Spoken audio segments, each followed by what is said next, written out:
Boa noite, torcedor e torcedora jaconeiro, tudo bem? Eu tô aqui, a Bela, mais uma vez para o nosso segundo Papo das Gurias. Dessa vez eu tô apenas com uma convidada, a Mariana. Tudo bem, Mariana? Quer contar um pouquinho da tua história com o Ju pra gente? Boa noite, gente. Meu nome é Mariana Nunes, eu tenho 19 anos e é uma história com a juventude começou bem de pequenininha, na verdade. O meu pai me levava para o Giacone desde muito pequena, sempre acompanhando com ele. E com o tempo fui criando um laço, um vínculo muito forte com o time. Há uns 5 anos atrás, o meu pai teve um problema de saúde que ele precisou, não podia mais comparecer ao estádio, né? Impossibilitou ele. E eu continuei acompanhando com os meus amigos, fomos juntos e esse amor só foi crescendo, né? Eu fiz parte do Conselho Jovem do Juventude, dos 2 anos mais ou menos, e foi crucial para mim, na minha convivência, na minha paixão, na influência que o Juventude teve sobre a minha vida. E basicamente é isso. Hoje, quem me conhece sabe que o Juventude faz muito parte da minha vida, né? Essencial. Basicamente é isso. Certo, então, como eu tenho uma história aí desde berço, né, com o Ju. Muito Pois é. legal. Vamos começar então. Eu tenho algumas perguntinhas para te fazer hoje, para a gente dar uma conversada sobre a situação atual do nosso clube, né? Que começou aí o Gauchão, teve suas 4 partidas e teve 3 pontos conquistados, né? Com uma vitória e 3 derrotas. Uma derrota amarga, diga-se de passagem, nessa sexta-feira aí que passou.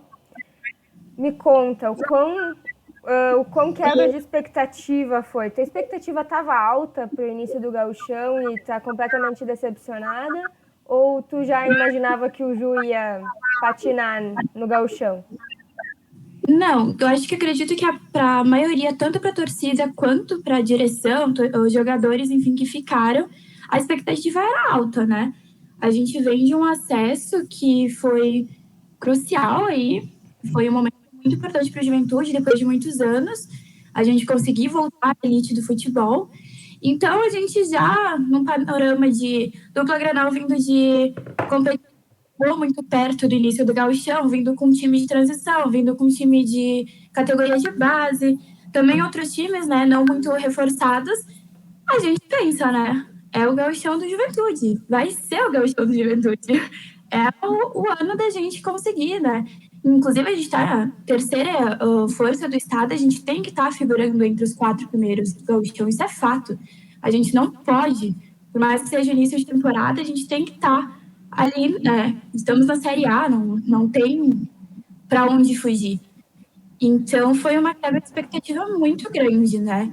Porque a gente, tudo bem, a gente começa ali, primeiro jogo contra o Inter, vai pegar a gurizada do Inter, vamos, time montadinho, a gente tem uma boa base, né? Ficou alguns jogadores aí do Carné, ficou o Capixaba, ficou o Bochecha, que não está sendo aproveitado, mas ficou. Então tem uma base, né, do time que veio jogando, conquistou o acesso.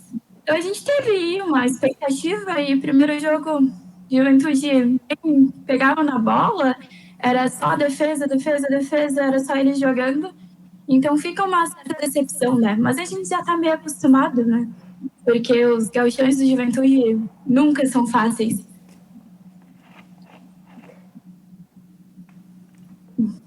É bem isso. A gente já comentou aqui várias vezes na Web Rádio Jaconeiro que o Juventude vem de uma série de fiascos nos seus gauchões, né? Ano passado a gente ficou muito próximo da zona de rebaixamento também. Ocorreu uma tranquilidade justamente pelo futebol ter paralisado, a FGF ter confirmado que ninguém seria rebaixado do campeonato em virtude da pandemia do coronavírus. E depois, claro, quando retornou, o time já era completamente diferente, o técnico já era outro e a gente acabou performando melhores jogos, né? Mas a realidade agora é essa. A gente não sabe se o futebol vai parar. Inclusive, eu quero conversar um pouquinho sobre isso depois. Mas a gente não sabe se o futebol vai parar. E enquanto a gente tem que jogar, a gente tem que jogar, né? que Pois foi o que a gente não viu contra o Pelotas, por exemplo. Eu achei um time um tanto quanto pacato, né? Não, sem criação, sem organização de meio campo. A gente pois é. teve poucas chegadas, né? A gente teve pouquíssimas chegadas e menos gols convertidos ainda, né, Mari? Pois é, a gente vem do time do que conquistou o acesso, né? A gente tinha um meio de campo muito firme, a gente tinha um ataque muito coerente, né? Que tinha formas, saídas pelas laterais, tinha formas de chegar em gol. E a gente vê o Juventude muito individual. A gente não vê a pessoa que para ali no meio e vê, não, vamos organizar, vamos ir pra frente, vamos sair, olhar para cá ou para lá, né? Não vê saídas. A gente vê um Juventude que pega a bola no pé e não sabe o que fazer. Talvez a entrada ali do Cajá foi muito significante, né? Porque ele sabia, ele pegava a bola, ele já conhecia o time que ele tinha, ele já conhecia as peças que ele tinha, então para ele era muito fácil colocar. E a chegada até do Guilherme Castilhos, até do próprio Bressan, são peças importantes, não pode menosprezar eles, mas eu acho que ainda falta organização. O time está muito perdido, está muito disperso, cada um parece jogando por si, né? Não tem aquele negócio que a gente precisa no futebol, que é a união, é os jogadores se conhecerem, entrosarem em si, né? E a gente não tá, a gente tem aí uns jogadores que já jogaram juntos, já estavam acostumados, né? Talvez tá faltando aí uma conversa, até próprio com o Marquinhos, né? Com os jogadores, né? Aí é mais ou menos isso. A gente sabe, por exemplo, que o próprio Capixaba e o Mateuzinho já vinham jogando juntos há bastante tempo, né? Com o Grampola, que atuou contra o Pelotas. Me conta, a gente tem uma grande divisão aqui na própria web rádio e nas pessoas que nos escutam.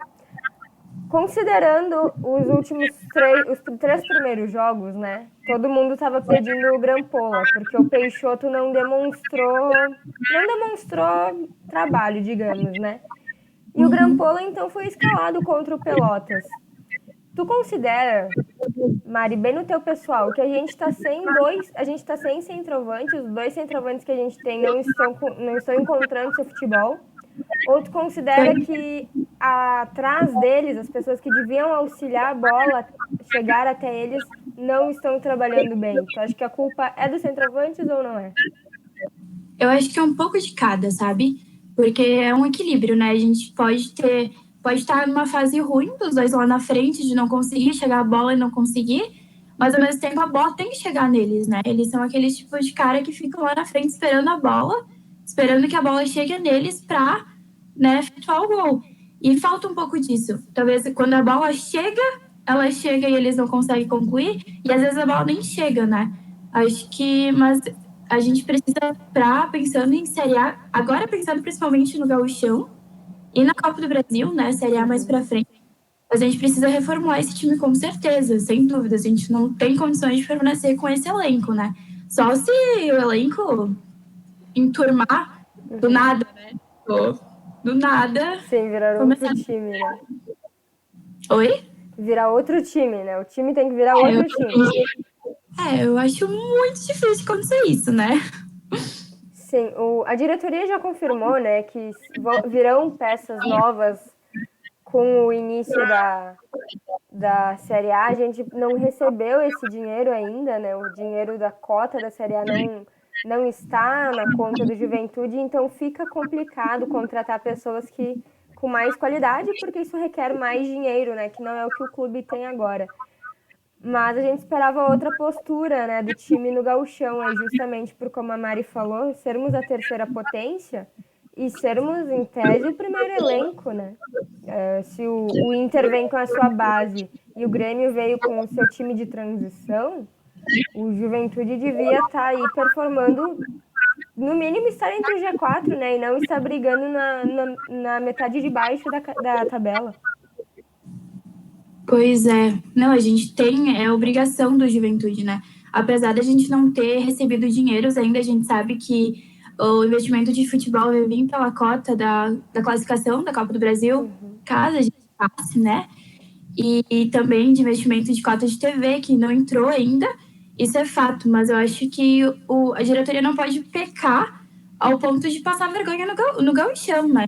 E até próprio na Copa do Brasil, que a gente vai jogar, a gente não sabe o que esperar do time, né? Isso aí. Não sabe como vai ser o jogo, mas eu acho que tem que ter uma ponderação aí, né? Não pode também querer segurar a um ponto de tal 25%, né, de aproveitamento, que não é aceitável nem para um time que subiu da divisão da B do Gauchão, não é estável para né, rendimento. Tu considera que a gente perdeu o jogo contra o Pelotas por causa da expulsão do Paulo Henrique, ou tu acha que aquele jogo era um jogo perdido pela própria atuação do time? Não, com certeza a expulsão não tem jogo que não influencie, né? Perder um jogador é muito relevante num jogo. Mas o Juventude teve chance de empatar, né? Perdemos um pênalti, perdemos ali um gol que o goleiro salvou. Então, teve chance, sim, de empatar até virar. Mas a questão ali é que a gente via um Pelotas totalmente querendo ganhar um jogo e o Juventude expulsou, eles aceitaram. Aceitaram o fato que estavam com a menos e que iam perder ou empatar, enfim. Eles se acomodaram, né? Aí eu acho que a expulsão sim influencia, mas não é determinante nesse ponto, né? Pois é, tem muita gente que diz que a expulsão não foi expulsão, né? Tu concorda, não concorda, acha que estava certo expulsar? Pois é meio da decisão ali da hora do juiz, né? O último homem, o cara tava na frente, prestes a fazer o gol. E a gente até brinquei com os amigos, a gente sabe que o Pelotas não é ali o Barcelona da vida que seria gol feito, né? Mas mesmo assim, uma chance muito fácil deles acertarem o gol. Então, por ser o último homem e tal, ele desarmou ele, né? É bem questionável. Eu ainda não sei se Eu vou expor aqui uma opinião minha, que faltou um pouco de confiança do Paulo Henrique no Carné. De que o Paulo Henrique podia deixar o cara aí, que o Carné fazia aquela defesa.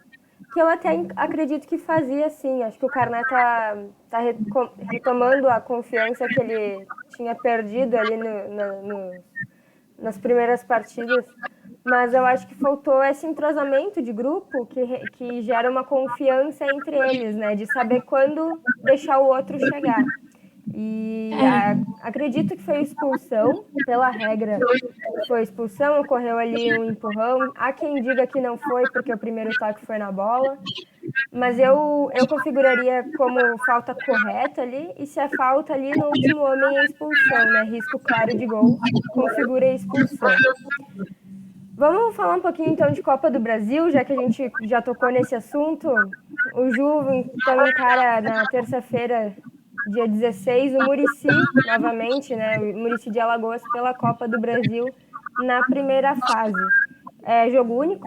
Juventude como visitante tem a vantagem do empate. Tá preocupada com esse jogo? Muito, muito.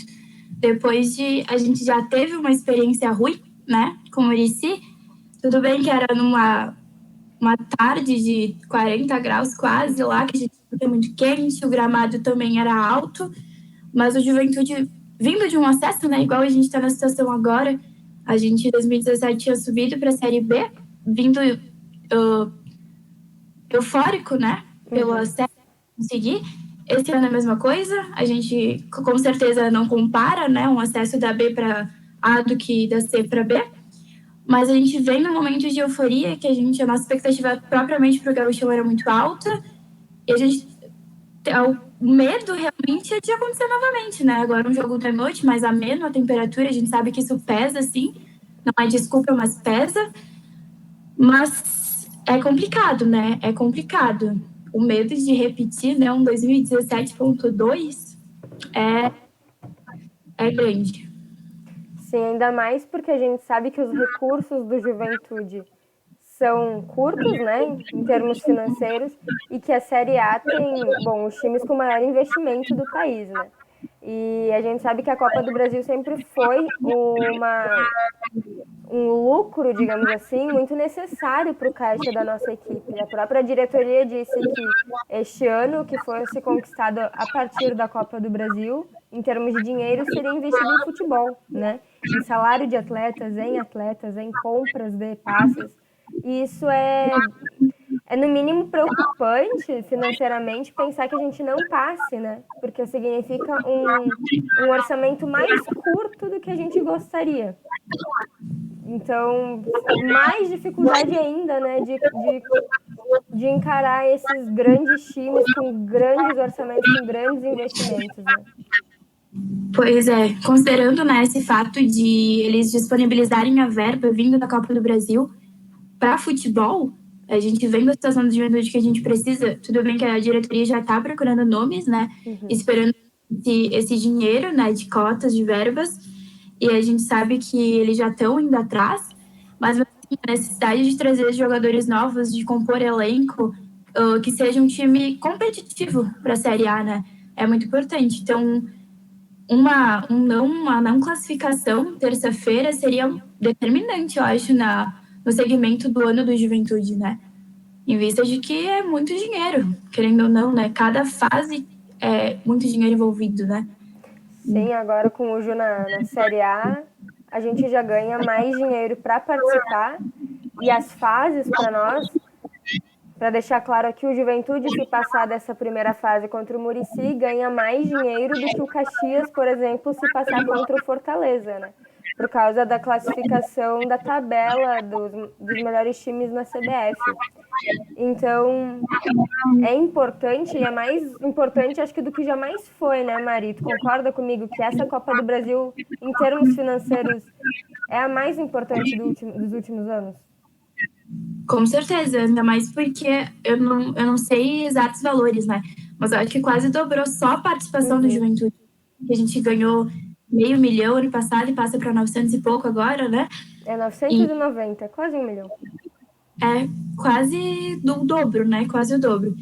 Então eu já participar já veio uma grana boa, então passar recebendo mais ainda é pro cofre de um clube que vai enfrentar clubes aí com milhões de reais só em futebol é muito relevante, né? Não dá para bobear, não dá para deixar escapar como a gente deixou lá em 2017, né? Que daí não foi tão determinante quanto seria esse ano. Como ter deixado escapar lá, não mexeu tanto. Tá, mexeu, claro, a gente teve, depois a gente caiu, né, pra Série C, mas talvez agora seja com certeza mais determinante, né?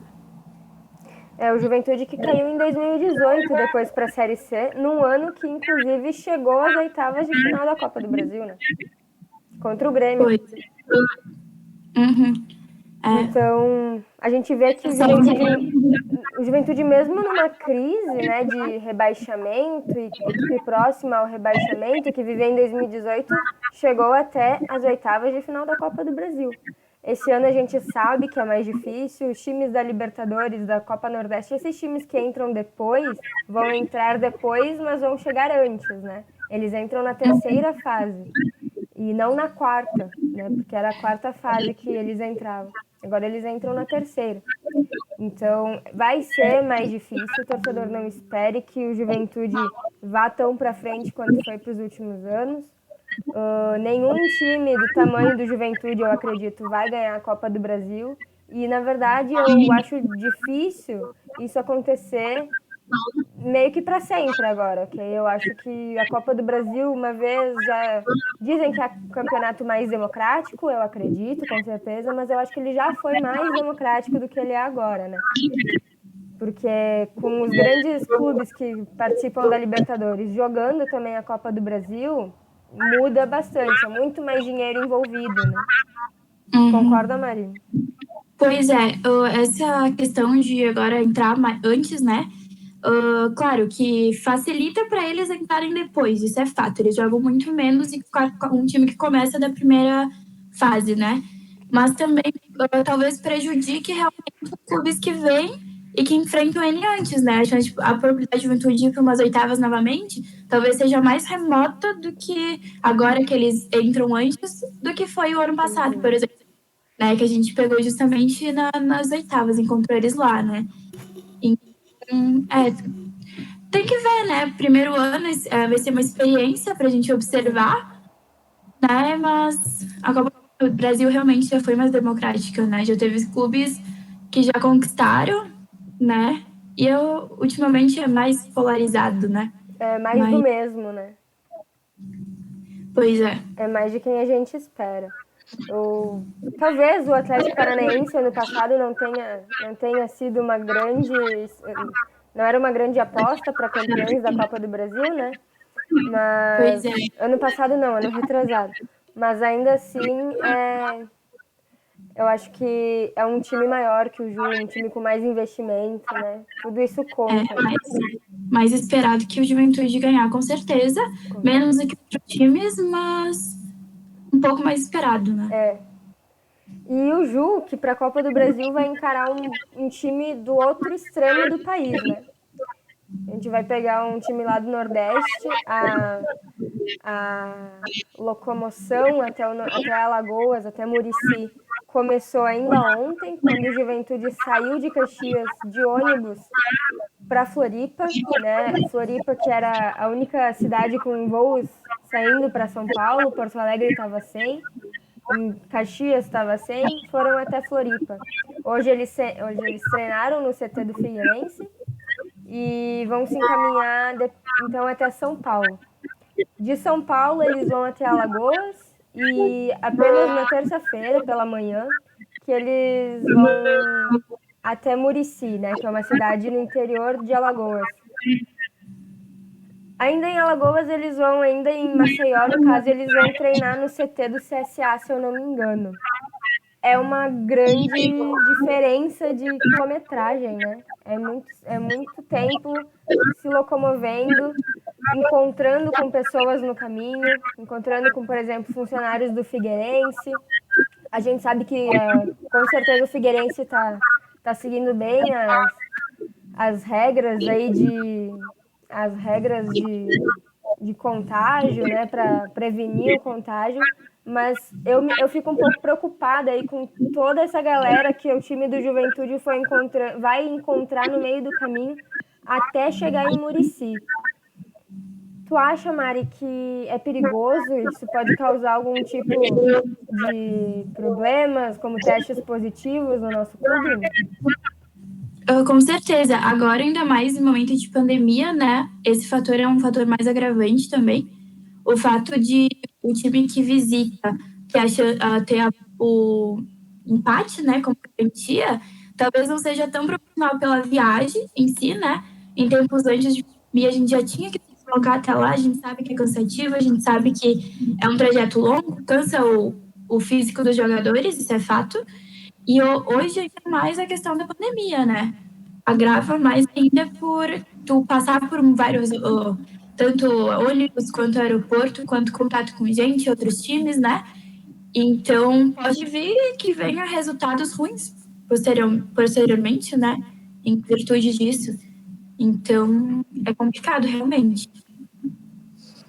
A Copa do Brasil que ela já gera um desgaste físico natural, como a Mari disse, pela grande distância que os times acabam percorrendo, né? O Juventude vai sair do estado do extremo sul para ir até o Nordeste, Alagoas ainda, que é um dos estados mais de cima.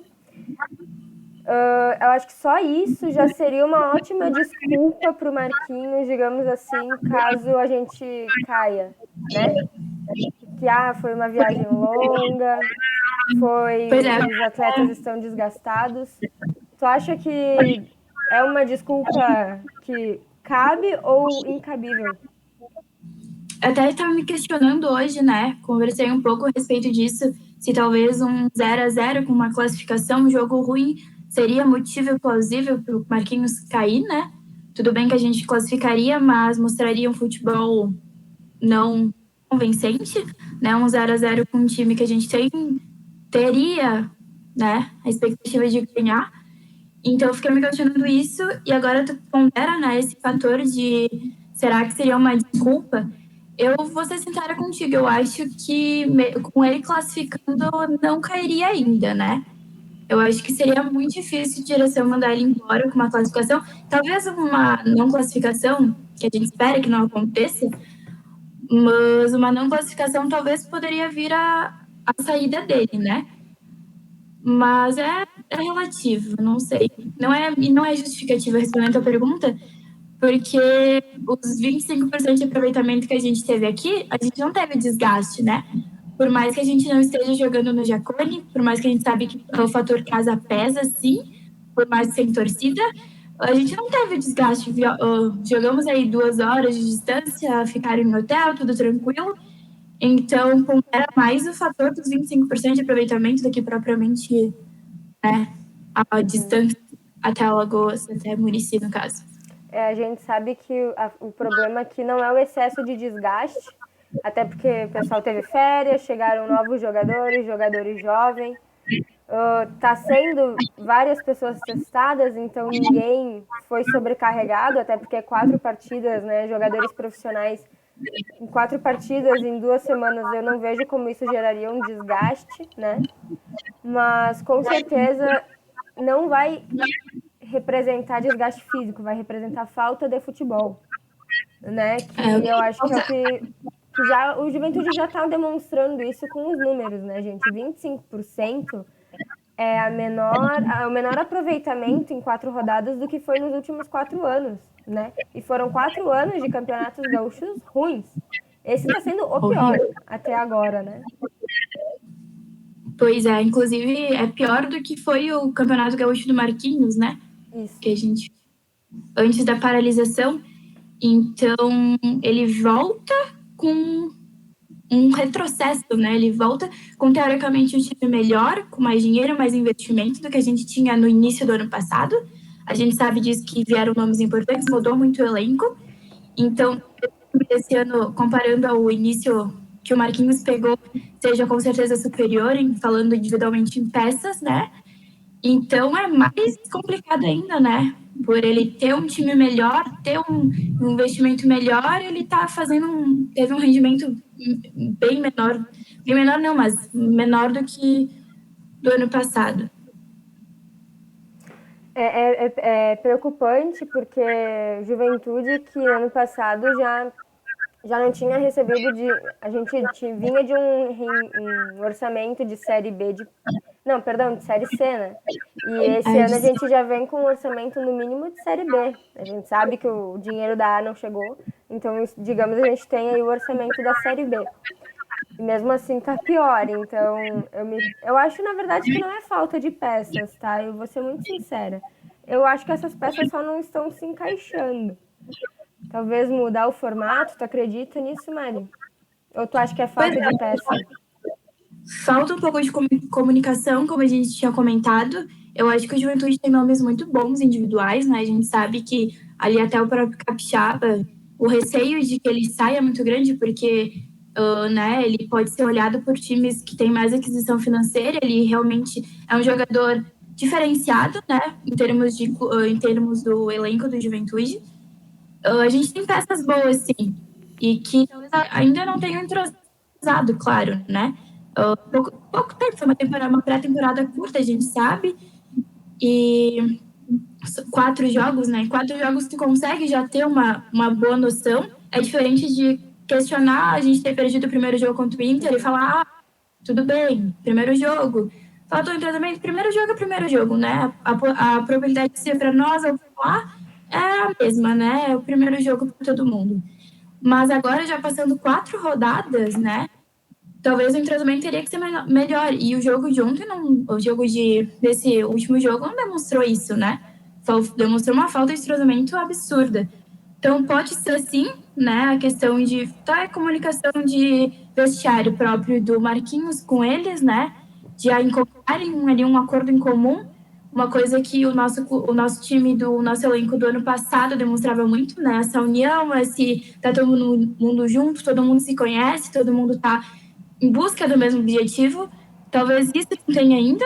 São um pouco de objetivo de cada um aí, diferente, né? Mais no individual.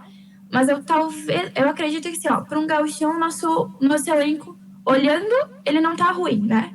olhando, mas é que nem o ano passado. Ano passado, no início do Gauchão, a gente viu o elenco e disse, nossa, esse Gauchão, vamos jogar muito. Olha esse elenco, peça por peça. Olhando individualmente, a gente estava com um time muito bom, né? O que deu? Deu antes da paralisação, claro, né? Até depois da paralisação, a gente salvou. Não teve rebaixamento, né, por causa da pandemia, mas mesmo assim, a gente ficou ali para baixo do meio da tabela. Mas Não, no segundo turno a gente até chegou a jogar a semifinal, né? A semifinal ou a fase de a mata-mata. gente Mas a gente caiu pro Esportivo, né? Que é um time aí que a gente sabe que não tem, a gente nacionalmente falando, repercussão nenhuma, né? Pois é, exatamente. Mais um fator. A gente perdeu. Lembra que foram 2 gols do nada, flashes, né? De apagão que deu no Juventude. Eu acho que foi 3-2. Foi um apagão que deu no Juventude, a gente ganhando, conseguindo. E do nada, toma assim gols inacreditáveis, né? Por falta de literalmente apagões na nossa zaga, né? Nossa organização. E eu acho que nesse elenco de hoje, né, que a gente tá jogando, não são nem apagões, são mais um geral mesmo, né? A gente tá com uma zaga muito dispersa, muito incoerente, eu diria. Sim, ela tá oscilando muito, né, durante o próprio jogo. E infelizmente eu acho que ela oscila mais para baixo do que para cima. Assim como o Carné na última partida aí contra o Pelotas, eu consideraria ele um dos grandes culpados pelos gols que levamos, né? Porque eu sempre acho que o goleiro é o último a ser culpado. Para começar, a bola não devia ter chego na área do goleiro, então ele não devia nem estar tentando, ele não devia nem estar tendo que jogar, né? Digamos assim. Mas chegou até lá, então ele tem que fazer a sua parte. Mas não tem nem como colocar a culpa só no meio de campo, porque foi gol de cruzamento em área, né? Escanteio, lateral cruzada em área. Aí eu me preocupo como é que a gente perde tanto na bola aérea. Sendo que o nosso time é um time alto, né? Eu lembro de ter comentado aqui na Web Rádio que o Juventude estava formando um time alto, diferente do ano passado até. Te Mas preocupa? o nosso problema ali na zaga, na verdade, eu acho que tá faltando um pouco de comunicação. A gente olha a Juventude, a gente não sabe se eles estão marcando por polos, por setor, se cada um tá marcando um. Não tem essa marcação definida, né? Quando tu vê, tem um cara sobrando. Até antes mesmo da expulsão, né? Antes mesmo a gente estar com um a menos, tinha um cara sobrando na área sozinho. Então, isso aí é falta de vamos marcar individualmente, cada um marcar um, vamos marcar por setor, a gente fica responsável por isso. Como que vai funcionar a questão da nossa zaga, né? E tu falou do Carné, eu concordo contigo, certo? Até o ano passado, no nosso acesso, ele foi crucial, não tem dúvidas, né, que ele foi um goleiro muito importante, né? Mas a gente já percebia que ele estava um pouco disperso na questão de reposição de bola, ele errava muito a reposição de bola, não tinha reposição de bola, ele estava muito afobado. E nessas últimas 3 rodadas aí, 4 rodadas que a gente pegou do Gauchão, deu pra perceber muito, né? Aquele gol que a gente tomou do meio da rua, aquele gol ele não tinha que estar tão adiantado. Tudo bem, ele joga adiantado. Mas no momento que ele viu, eu acho que, não sei se foi uma confiança extrema que ele teve no meio de campo que iam tirar a bola do cara, do Xuxa, ou se foi vacilo dele mesmo, né? Ele teria que ter voltado. Talvez tomaria o gol sim, mas ele ficou parado, ele simplesmente olhou a bola, né? E no jogo contra o Palmeiras também, um gol que a gente tomou um gol de cruzamento, eles cabecearam para dentro. Se eu não estou enganada, ele saiu para, sei lá, bater, dar um soquinho na bola e tomou o gol, sendo que era uma bola dele ficar talvez parado esperando para a defesa, né? Então, sim, ele tá um pouco. A gente não pode culpar só ele, como tu falou, que a zaga tem que evitar isso, tem que evitar a bola chegar, quanto menos chegar, melhor, fato, mas faltas, isso é inevitável, todo jogo vai ter. Então, mas também é a culpa da zaga, né? De deixar, não pode deixar um cara sozinho, cabecear sozinho, livre na área, né? Sim, Tem que tem que ter subir junto, né? Pois é. Contra o ali naquela bola do Xuxa, já que tu comentou, na minha opinião, o Carné não acreditou que ele ia acertar o chute. Pois é. Eu imagino que na cabeça dele ele pensou, vai isolar, vai ir pelo lado. E não, entrou certinho no gol, né? Tanto que ele começa correndo e para, né? Ele Ou volta e foi depois para. ou ele não acreditou realmente que a bola ia, né? Meio do campo ali é doloroso, né? Ou ele teve uma confiança extrema ali que o pessoal ia conseguir tirar a bola dele, né? E ele não acreditou, não quis, não voltou. Mas eu acho que aí foi uma imprudência dele, né? Teria que ter voltado sim, porque a chance de entrar em gol era, né? Tinha chance, inclusive entrou em gol. Então faltou ali um pouco de. Faltou um pouco dele, né? Faltou um pouco de acreditar e tomar a posição dele de fazer o que ele devia fazer. Se ele tivesse voltado, não seria tão vergonhoso quanto foi por ele ter ficado olhando a bola entrar, né? É bem isso. Nem tão vergonhoso, nem tão doloroso, né? Porque doeu. Eu até comentei que eu uso o aplicativo, acabo recebendo a notificação do gol antes de ver o gol, né? E a gente estava atacando, deu a notificação do aplicativo e eu pensei, gol do Ju, né? Vamos olhar. E não, era gol do São Luís e eu me perguntei, mas como, né? E fiquei esperando dar o delay do aplicativo para televisão ou então para narração do Arthur e não dava. O Juventude não perdia a bola e ia para o campo de defesa. Aí que eu vi na TV que ele só chutou de meio de campo. Por isso que o Juventude não se moveu, ninguém foi para ataque. Porque realmente a gente foi um gol muito inesperado, né? Acho que nem o próprio Xuxa esperava fazer ele. Pois é, quando ele chutou do meio de campo, eu confesso que eu fiquei que nem o Carré. Eu fiquei olhando, eu falei, não vai acertar, tá louco, capaz, né? A bola não vai entrar. Quando entrou, aí eu fiquei tipo, não. Aí eu fiquei me questionando, tipo, não é possível. Bah, doloroso demais, demais.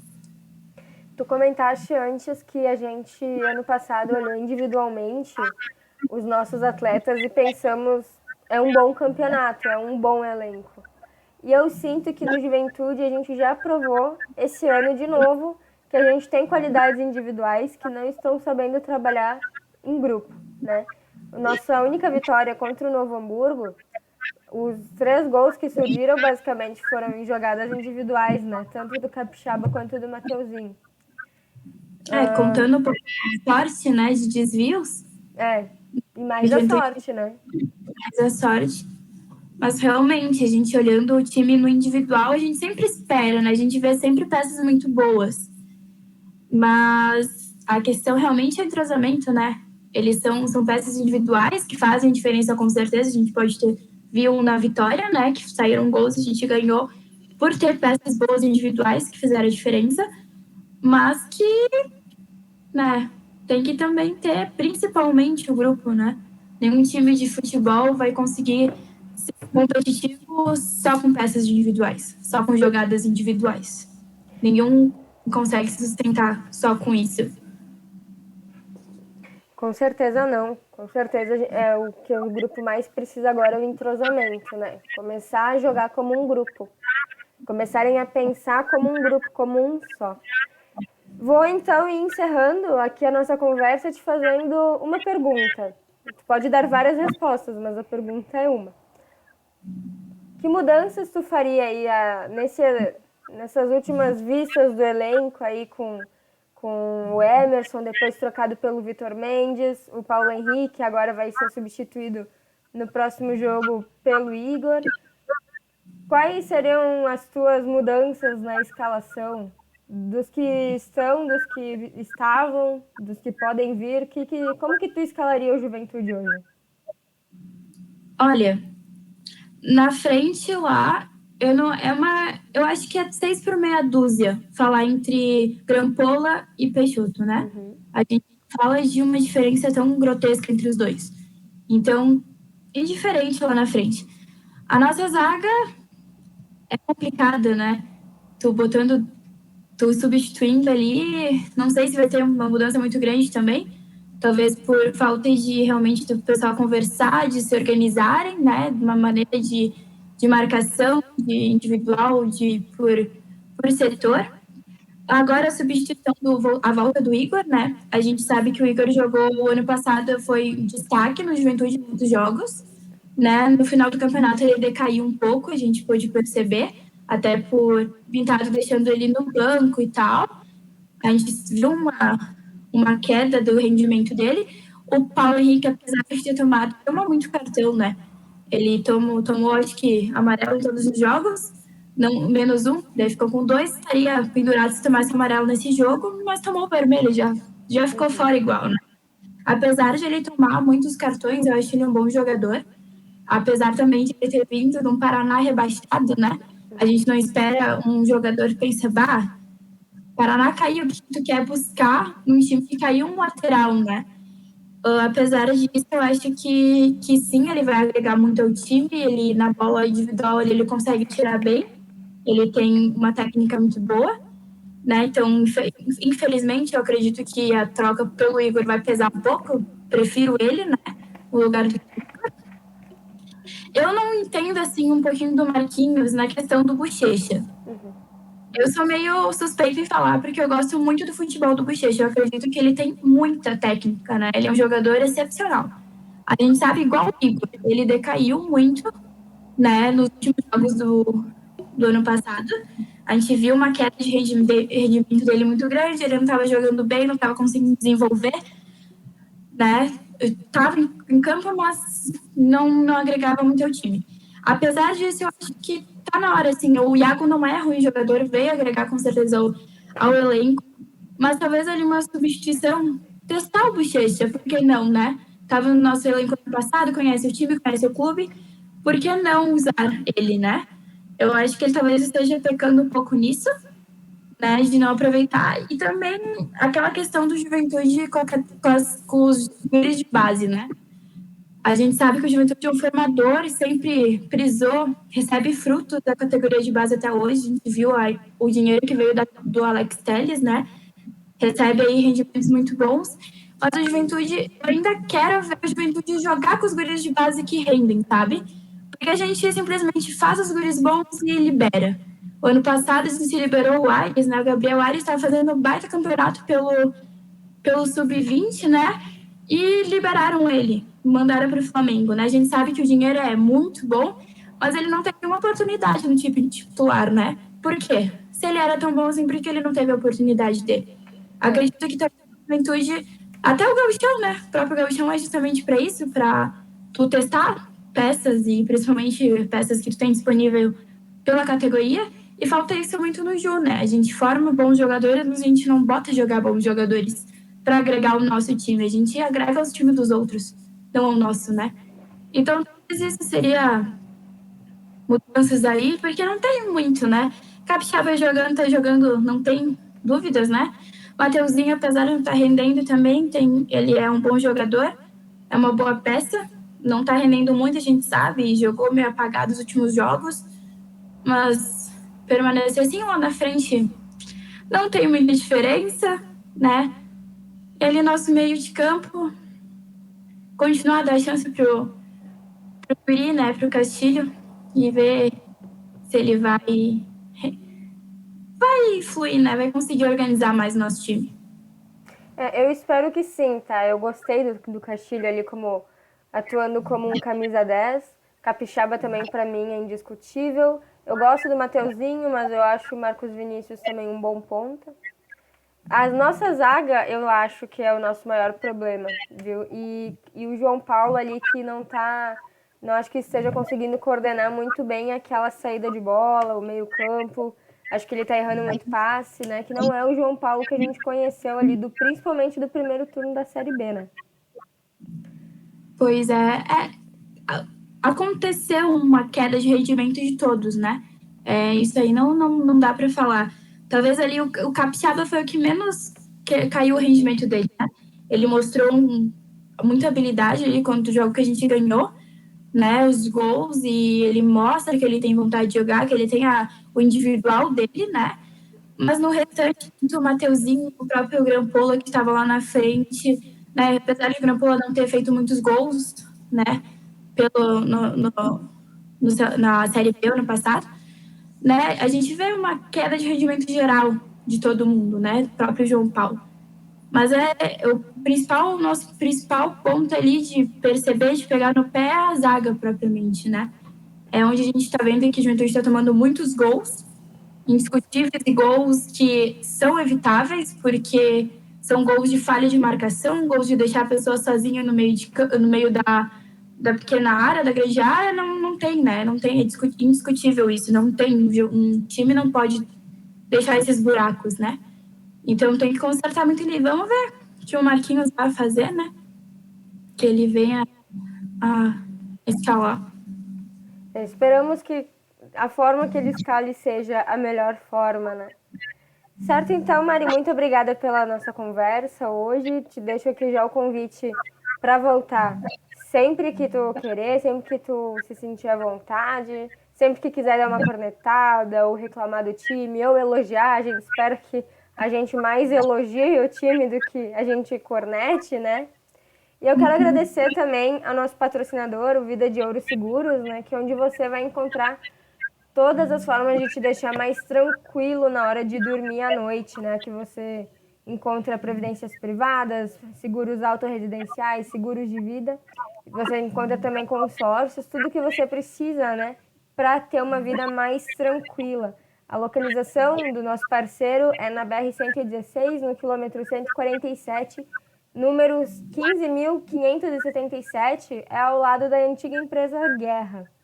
Mais informações pelo telefone 54 999 30 24 66. Muito obrigada, Mari.